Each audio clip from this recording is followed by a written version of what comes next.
And so the real question is not, was Jeffrey Epstein a weirdo who was abusing girls? Yes, we can answer that.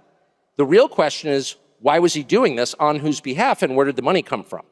And I think the real answer is Jeffrey Epstein was working on behalf of intel services, probably not American.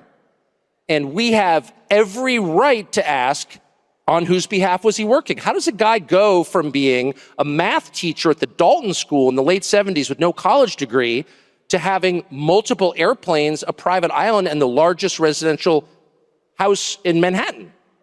Where did all the money come from? And no one has ever gotten to the bottom of that because no one has ever tried. And moreover, it's extremely obvious to anyone who watches that this guy had direct connections to a foreign government. Now, no one's allowed to say that that foreign government is Israel because we have been somehow cowed into thinking that that's naughty.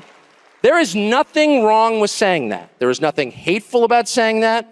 There's nothing anti-Semitic about saying that. There's nothing even anti-Israel about saying that. What the hell is this? You have the former Israeli prime minister living in your house. You have had all this contact with the foreign government. Were you working on behalf of Mossad?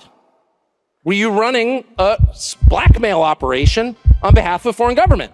By the way, every single person in Washington, D.C. thinks that. I've never met anyone who doesn't think that. And of course, that question has been asked to the government of Israel, and their answer is, we're not going to tell you.